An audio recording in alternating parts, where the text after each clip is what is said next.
Okay, Peter, we're going to add a new title to our list. You and I have worked together for many years. We've been on panels multiple times, but never as the opening act for George and Amal Clooney. Yeah. There are aspirations and there are aspirations. That's right.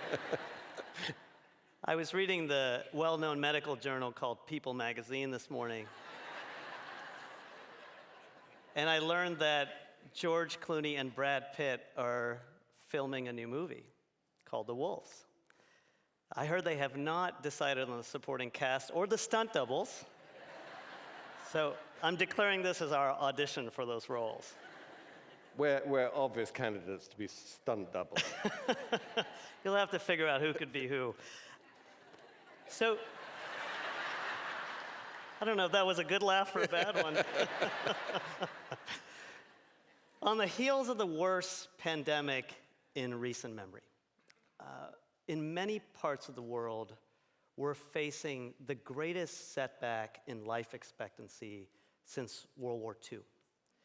We're facing setbacks in HIV and AIDS. In the United States, political polarization has led to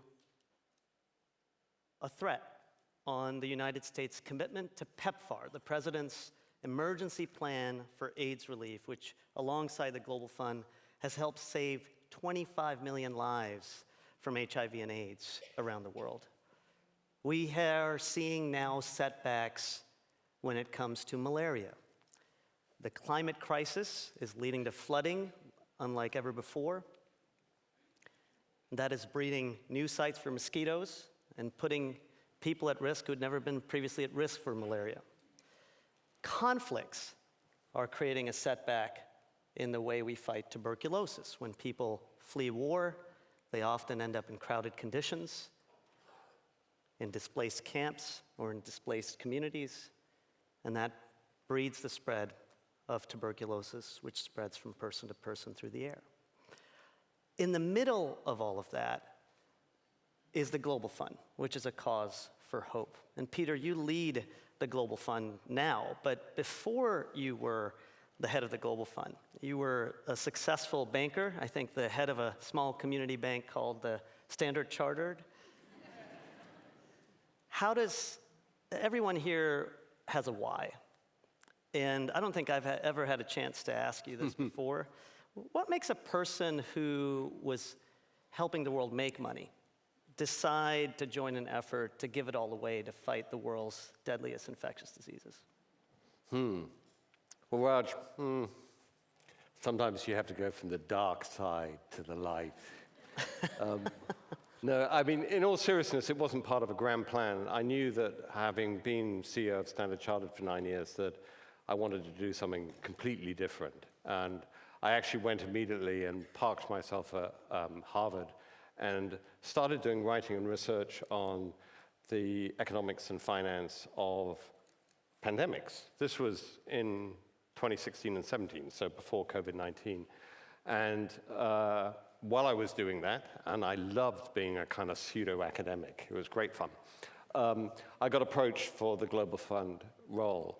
And in fact, I turned it down because I was having so much fun doing this pseudo-academic thing. But then I actually felt, I had a real sort of gut-wrenching physical feeling of that was like one of the world's worst decisions, one of my worst ever decisions. And because you don't often get the opportunity in life to do something where the difference between doing it well and badly is millions of lives. And so I changed my mind, and I had to kind of go back groveling to be allowed to be let back into the process. So I got appointed, and I've now been there 6 years. It is an extraordinary privilege to be the executive director of the Global Fund. It is this unbelievable, unique partnership of government, civil society, technical agencies. It's a fantastic place to work. Well, we're glad you made that choice. And let's talk about the fund. I want to talk about what it is, why it matters, and What can we learn, whether you're focusing on health or climate or democracy or other challenging issues? What can we all learn from your leadership of it? So why don't you start with what it is? There are plenty here who are familiar with the Global Fund, but some who may not be. Okay, well, to start with, the Global Fund was an extraordinarily successful partnership well before I arrived. The Global Fund was created in 2002. It was created as a response particularly to the then exploding pandemic of HIV/AIDS. And they decided to take the three biggest infectious disease killers, HIV, TB, and malaria.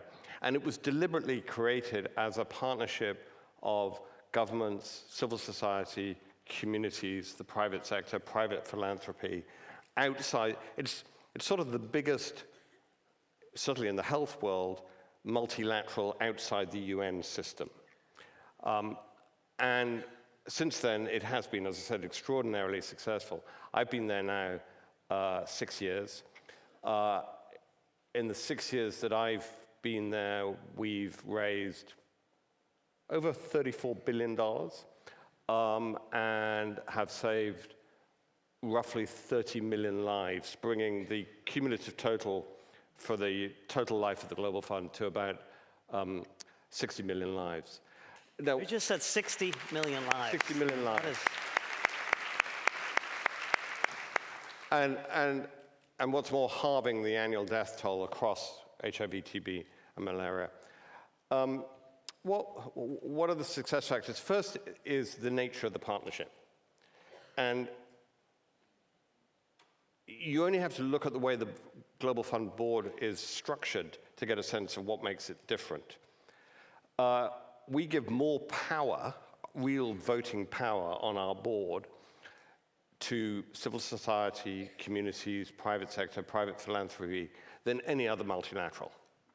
There are not many multilaterals in the world, for example, that civil society have 3 times as many votes as the United States. So that's one thing. The second principle is incredibly important, is country ownership. That doesn't necessarily mean government ownership, it means country in an inclusive sense. We don't sit in Geneva and tell countries what to do with the money. They determine the priorities and they determine how to actually realize those priorities. And they do that through an inclusive decision-making mechanism that involves different stakeholders, including, crucially, the communities most affected. So there's communities, there's government, private sector, civil society, development partners like you used to run the Presidential Malaria Initiative. Right. Bilateral partners would be involved. I want to bring you back to social innovators, because that is one particularly relevant point here in this audience with philanthropists, with social innovators. You've actually partnered with those groups, not just governments, as you noted. There's been some exciting partnerships out of that. We've been proud to partner with you on something called Africa Frontline First, which this group's heard about. An effort to hire, train, and equip 200,000 local community health workers who will, when all is said and done, bring healthcare within reach of 100 million people. And you decided that you wanted to do that. There are other innovators here in health or in other sectors who want to develop partnerships like that on other issues. Can you tell us why you did it? Part of the magic of the Global Fund partnership is that we're able to combine the kind of innovative, nimble, able to reach the most marginalized communities, skill sets and characteristics of non-governmental entities, be it community-led organizations, civil society, private sector organizations, with governments, that we're able to bring those two together. Ministries of health all over the world are irreplaceable, but they also tend to be bureaucratic, slow, a bit resistant to innovation, sometimes affected by political imperatives. And being able to catalyze different ways of working through involving social innovators of different kinds has proven incredibly powerful. And the proposition that we give to those of you who are those sorts of innovators is we can enable you to bring your ideas to scale. Because the big problem that many of the people with the best ideas have is they do these very, very nice projects, but they're not kind of changing things at the level of entire countries. And that's what we're trying to do. If there was a tactic that you found the most effective tactic by social innovators to persuade you and the broader Global Fund partnership to team up on an issue, what's been the most effective tactic you've seen used? I think the first thing is to come and talk to us, yeah. so that we understand. The second thing is we are fundamentally interested in impact at scale. And we're interested in things where you can draw a direct line through to measurable improvements in people's health, i.e. less people dying, less people getting infected, longer life expectancy, those sorts of metrics. If you can excite us, and actually more critically, then you can excite the countries, because actually the critical decision-making about who to work with is done at the level of individual countries. That's what we'll get interested in. So impact, scale, metrics, country partnership. Let me ask you one last question, Peter. All of us know that the world's most intractable problems require long-term engagement, measured not in years, but in decades. The Global Fund has actually been at this for decades. You managed in a year that the war in Ukraine started, that we had multiple climate-related crises, authoritarianism rising, to raise over $15 billion. 15.7, yeah. 15.7, let's not lose a decimal point here, Mr. Banker. That's $700 million. All that banking stuff, make sure we're accounting it right. Well, you know, and President Biden and the U.S. was proud. I was in the White House when that was happening. But your team managed to do that to ensure consistency over decades, which is a real challenge in the sector. How did you do it? How did you keep political will focused on these amongst the most neglected issues on earth? Well, to start with, we have some very, very committed donors.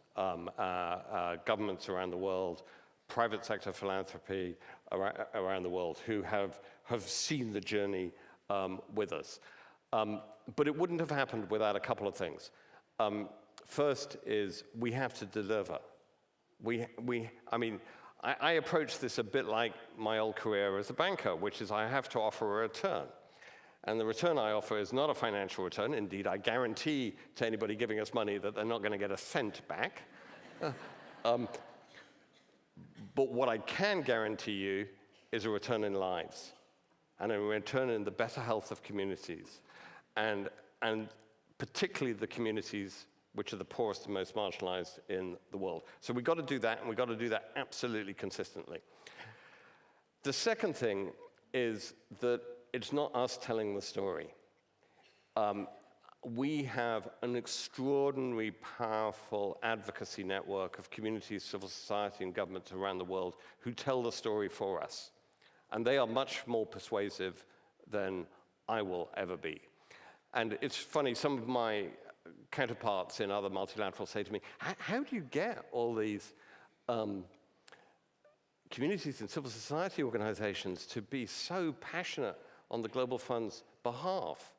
And I said, it's really very simple. How many votes do communities and civil society have on your board? If you give people power, they feel a sense of ownership. And it means that we have a kind of a fantastic, broad network of people who have kept us going. Well, Peter, thank you for your insights, for your leadership. And George and Amal and Gail Smith, who's interviewing them later, will have to tell us if we've earned our parts in the new film. Thank you very much. Thanks, Raj.